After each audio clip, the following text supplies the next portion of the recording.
Good afternoon po sa inyong lahat. Mga kapatid, tayo po ay nagsisimula ng isang bagong linggo. Tayo ay binibigyan muli ng pagkakataong magsimula.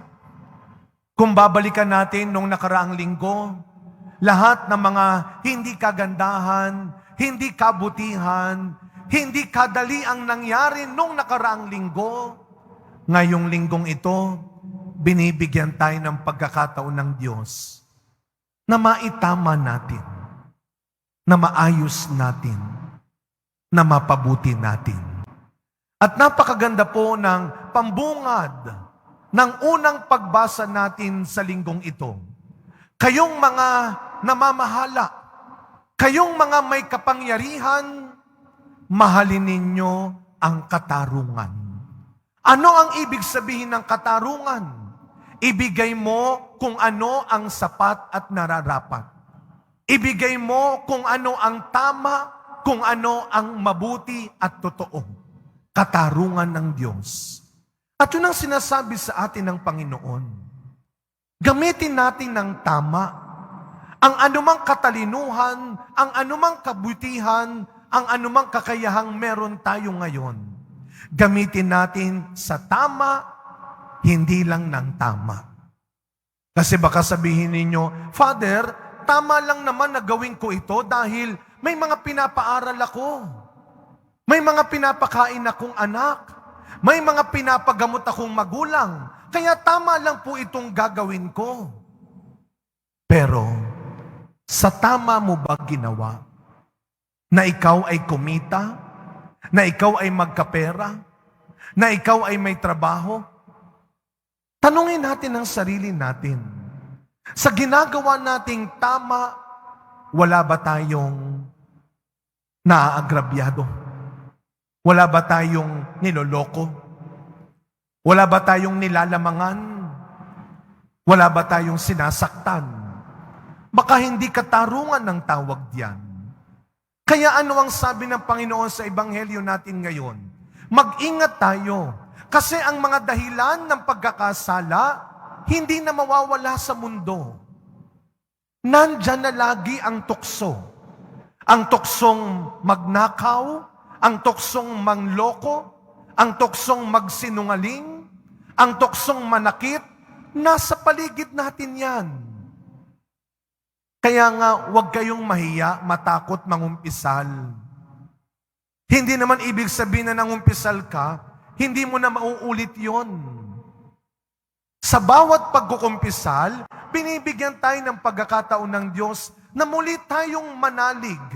Kaya nga, ano ang sabi ng mga alagad? Nung sinabi ni Kristong, ang tukso ng pagkakasala, laging nandiyan. Sinabi ba ng mga alagad, kaya Lord, wag mo nang asahan na magbabago kami. Kaya Lord, wag mo nang asahan na hindi kami magsisinungaling, na hindi kami mananakit, na hindi kami mag-aaway-away magkakapatid. Hindi. Ano ang sabi ng mga alagad? Panginoon, dagdagan po ninyo ang pananampalataya namin. Increase our faith. Dagdagan mo, Panginoon, ang pasensya namin. Ang awa sa puso namin.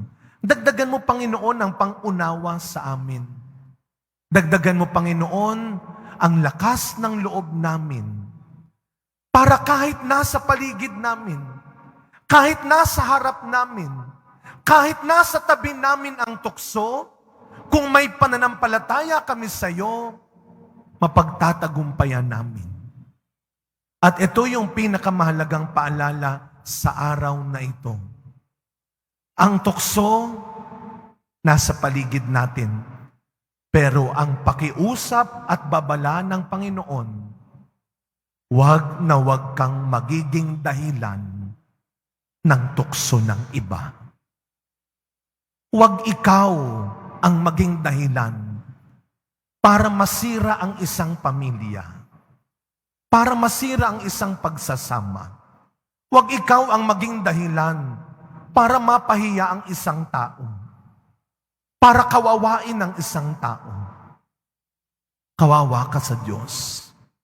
Tandaan natin, makatarungan ng Diyos. Sa pagpapatuloy na misa natin, mga kapatid, simulan natin ang bagong linggong ito, hindi nang natatakot dahil baka tayo ang maging tukso. Sabi nga ng mga alagad, humingi ka ng pananampalataya. Walang imposible. Sa Panginoon, may tukso man sa buhay at sa mundong ito. Kung lagi nating unang hihingin ang pananampalataya, walang totoo, walang mabuti, walang tama na hindi tayo magagawa. Amen.